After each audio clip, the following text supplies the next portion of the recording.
All right, so I'm gonna do a short video on how I take care of my carbon steel knives. Most of the knives that I make are carbon steel. I do occasionally make some out of stainless steel, but I much prefer the carbon steel knives. Um, Carbon steel, in my opinion, is actually harder than most stainless steels, not all stainless steels. There are definitely some super stainless that'll be way harder than carbon. But in my experience, carbon steels tend to be harder, but believe it or not, even being harder, they're actually easier to keep sharp than stainless steel knives, so that's why I use them. The drawback with carbon steel knives, unlike stainless, is carbon steel knives will rust. And if you bring the camera over here and take a look at this knife, this is a knife I made at least 7 years ago. And I don't know if it's showing up in the camera, but you can see this kind of grayish, kind of brownish, bluish coloring on that knife. That's called the patina. And that's actually a good thing because that's not rust. And that patina that develops over time actually helps as a natural rust prevention, I guess that's what I'm trying to say. So with that said, I just want to point out a few things. You know, I always take care of this knife very well. I keep it dry, I keep it oiled.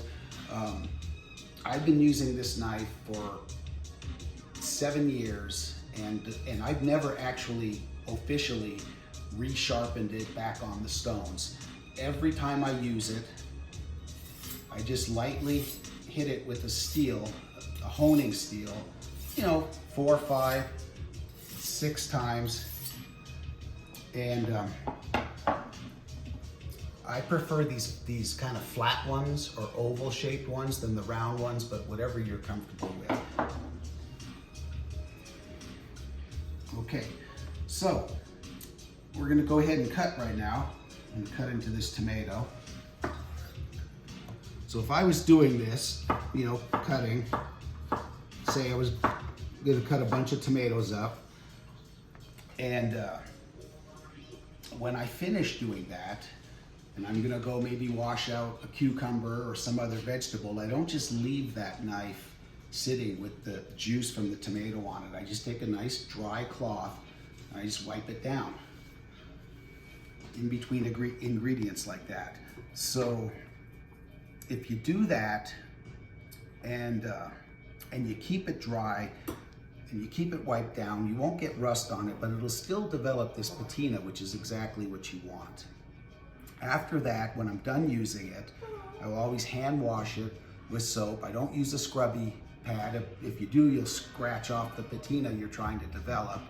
And then I dry it really well. I don't just give it like a once little wipe down. I get a nice dry absorbent cloth and I'll dry it really well, especially where the handle meets the steel.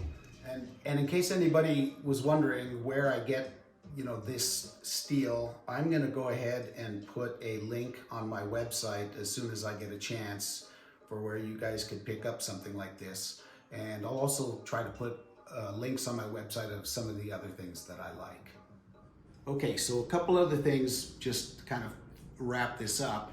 I will periodically coat the knife with a little bit of mineral oil, just especially if I'm going to put it away for a long time. And you definitely want to store it in a dry place. Most of the kitchen knives I make, I sell them with a stand included. Use the stand. You don't want them to be clunking around in a drawer with other knives where you're going to potentially be damaging the edge.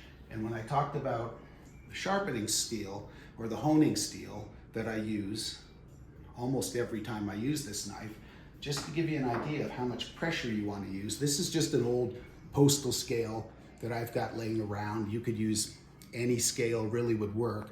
But if I'm gonna put that knife on there and I'm gonna push down to what is about 6 pounds, 5 to 6 pounds of pressure, okay, see that? So that's the amount of pressure that you want to apply when you're using your sharpening steel. And then, you know, after 3 or 4 on each side, then you can kind of lighten up and lighten up. And in case anybody was wondering where I get you know, this steel. I'm gonna go ahead and put a link on my website as soon as I get a chance for where you guys could pick up something like this. And I'll also try to put links on my website of some of the other things that I like.